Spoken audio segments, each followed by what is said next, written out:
You know that feeling. That knot in your stomach, your heart beating a little too fast. Your mind starts flooding with 100 different what-if scenarios, and every single one is worse than the last. Your first instinct is to fight back, right? To push it all down, argue with the thoughts, and wrestle that anxiety into submission. We've all been there. We've all been told to just relax or think positive thoughts. But what if that fight is the very thing keeping you stuck? What if all the energy you're spending trying to win the war against anxiety is exactly what's giving it power?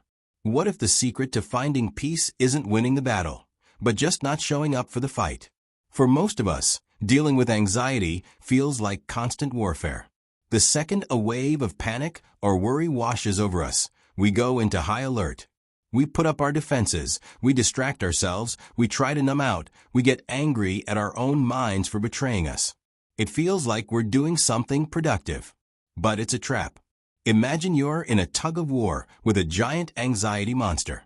It's big, it's ugly, and you hate it. All you want is to pull it into the pit between you. So you pull. You dig your heels in and pull with everything you've got. But here's the thing. The monster pulls back just as hard. You're locked in this perfectly balanced, completely exhausting struggle. Your arms are aching, you're not moving an inch, and all your energy is being burned just trying to hold on. Now, what if you just drop the rope? The monster might still be standing there, but the struggle is over. You're free. This is the paradox of anxiety. The desperate attempt to control, it is what actually gives it control over you. This idea isn't new. Ancient Stoic philosophers talked about this all the time.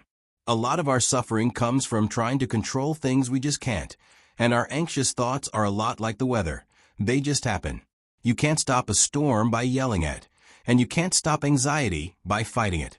The fight itself is what keeps you stuck, like struggling in quicksand. The more you panic and thrash around, the faster you sink. The only way out is to stop fighting and let your body relax. Trying to suppress anxiety just makes it louder, turning a passing feeling into the main event of your life. And that's a war you'll never ever win. So if we stop fighting, what do we do instead? We declare peace. This isn't surrender. It's a complete shift in strategy, moving from fighting to simply noticing. This is the art of detachment. For thousands of years, from the Stoics in ancient Rome to sages in the East, thinkers have taught that real peace doesn't come from changing the world around you, but from changing your relationship with your own mind. Guys like Marcus Aurelius and Seneca knew that our minds can create way more suffering than reality ever could. They believed in emotional independence, not being cold or emotionless, but understanding that our well-being doesn't have to get hijacked by every thought that pops into our heads. Detachment is really just creating a little space between you and your feelings. It's learning to be the calm, steady lighthouse while the storm of anxiety crashes on the shore below. You see the storm, you acknowledge its power, but you know that you are not the storm. You are the lighthouse, grounded, steady, and shining your light no matter what the weather is doing. Modern psychology, especially in treatments like acceptance and commitment therapy or ACT, backs up this ancient wisdom. The goal isn't to get rid of anxiety, but to stop letting it call the shots. You learn to let the thoughts and feelings just be there without getting all tangled up in them, so you can get back to living a life that actually matters to you. If this idea of not fighting anxiety is starting to click with you, take a second to like this video and subscribe. We explore counterintuitive ideas like this every week to help you find a little more peace in this crazy world. Your support helps get this message out to more people stuck in that same exhausting tug-of-war. Okay, this all sounds great in theory, but how do you actually do it when your heart is pounding? It's a skill, and like any skill, it just takes a little practice. Here are 4 things you can start trying today. Step 1. Observe, don't absorb. First, learn to see your thoughts as separate from you. Imagine you're sitting outside, just watching the sky.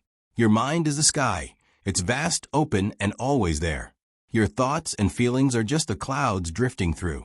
Some are light and fluffy, some are dark and stormy. Anxious thoughts are the storm clouds. They might block the sun for a bit, but you, the sky, are always okay underneath it all. The clouds always pass. Your job isn't to become the storm cloud. It's just to watch it drift by.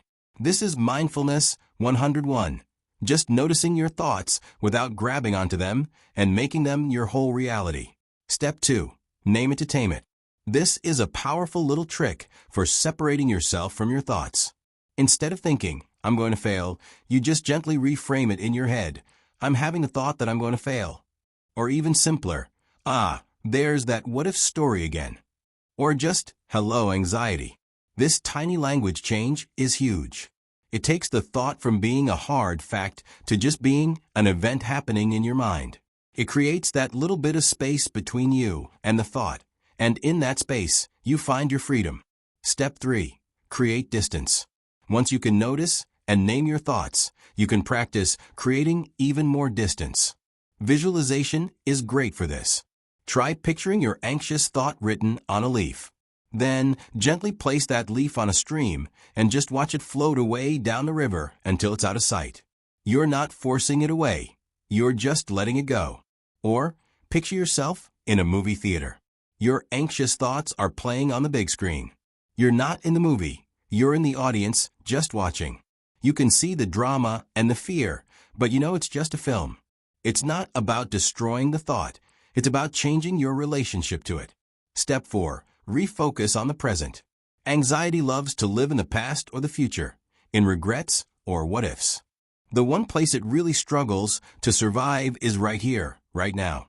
Detachment helps you unhook from all that future tripping and plant your feet back in the present moment. The 5-4-3-2-1 grounding technique is perfect for this. The next time you feel anxiety rising, just pause and slowly name 5 things you can see around you, 4 things you can physically feel, 3 things you can hear, 2 things you can smell, and 1 thing you can taste. This simple exercise forces your brain to hit pause on its runaway stories and reconnect with your physical reality. It breaks the anxiety loop and reminds your nervous system that right here, in this moment, you're okay. The draining, endless battle against anxiety isn't the path to peace. It's actually the problem. You're spending all your energy fighting a war you can't win, because fighting is what gives your opponent its strength. The real path to a calmer life is through the art of detachment. It's about observing your thoughts like clouds in the sky, not becoming them. It's about naming your anxious stories to shrink their power. It's about creating distance and grounding yourself in the only moment that's actually real, right now. This isn't a quick fix. It's a practice, a gentle and compassionate one. It's a whole new way of relating to your own mind. You don't have to get rid of anxiety to live a full and meaningful life. You just have to stop letting it be the one in charge. So the next time anxiety shows up, try something different. Don't fight it. Don't run. Just for a moment, let go of the rope. Notice it. Give it a name. Take a breath, feel your feet on the floor, and see what happens when you decide not to show up for the fight. You might just find the peace you've been looking for all along. If you want to explore more tools like this, check out our video on Stoic strategies for a calm mind right here. And don't forget to subscribe to join our community. Thanks for watching, and be well.